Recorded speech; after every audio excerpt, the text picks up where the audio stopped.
Hello students, myself Maushmi Bhattacharya from Shet Vidya Mandir English High School CBSE Vasai.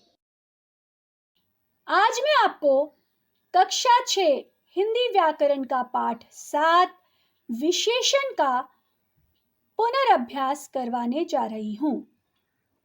प्रस्तुत है पाठ का तृतीय एवं अंतिम खंड। प्रथम 2 खंडों में हमने विशेषण एवं उसके 3 प्रकारों गुणवाचक विशेषण, संख्यावाचक विशेषण एवं परिमाणवाचक विशेषण के बारे में और संख्यावाचक और परिमाणवाचक विशेषण के 2 भेदों निश्चित और अनिश्चित के बारे में समझा। प्रस्तुत है विशेषण का चौथा भेद, सार्वनामिक विशेषण। सार्वनामिक विशेषण किसे कहते हैं? हम पहले पढ़ चुके हैं कि जो शब्द संज्ञा के बदले में प्रयोग किया जाता है उसे सर्वनाम कहते हैं और वही सर्वनाम शब्द जब संज्ञा के पहले लगकर उसकी विशेषता बताता है तो उसे सार्वनामिक विशेषण कहते हैं। इसे हम उदाहरण द्वारा और स्पष्ट रूप से समझ सकते हैं। जैसे कल तुमसे कोई मिलने आएगा, यहाँ पर कोई सर्वनाम के रूप में प्रयोग किया गया है क्योंकि कोई के बाद संज्ञा शब्द नहीं है, क्रिया शब्द है। दूसरा उदाहरण देखिए, कल तुमसे कोई व्यक्ति मिलने आएगा, यहाँ पर कोई के बाद व्यक्ति जातिवाचक संज्ञा है अर्थात यह कोई शब्द सार्वनामिक विशेषण कहलाएगा। वह वहां खड़ा है, यहाँ पर वह शब्द सर्वनाम है क्योंकि वह के बाद वहां क्रिया विशेषण शब्द का प्रयोग किया गया है, अतः इस वाक्य में वह शब्द सर्वनाम है।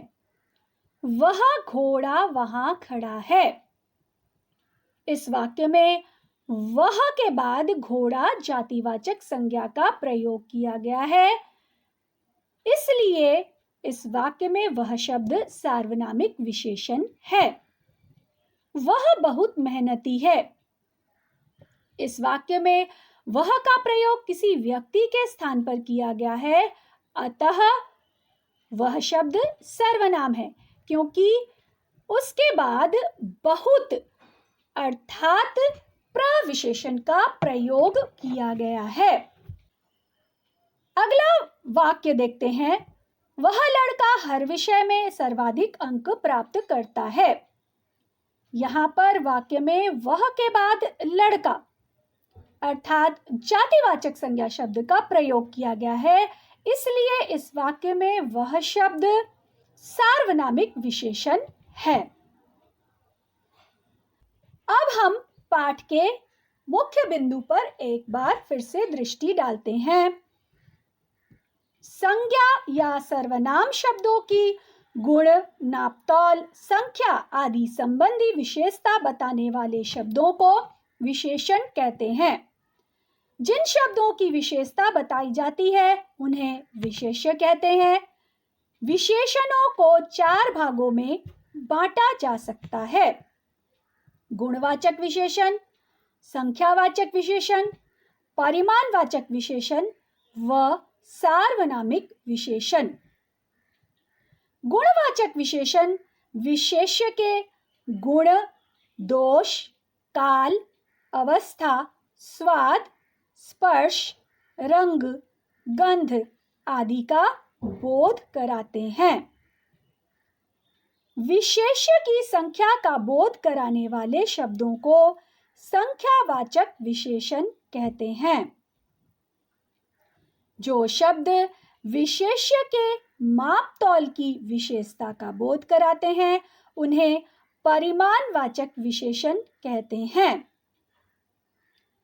जब कोई सर्वनाम शब्द संज्ञा से पहले लगकर उसकी विशेषता बताता है तो उसे सार्वनामिक विशेषण कहते हैं।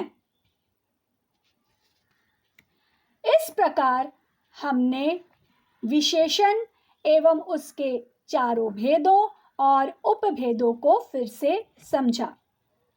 इस पाठ के अंतर्गत आपको प्रश्नोत्तर एवं अभ्यास के प्रश्न करवाए गए हैं।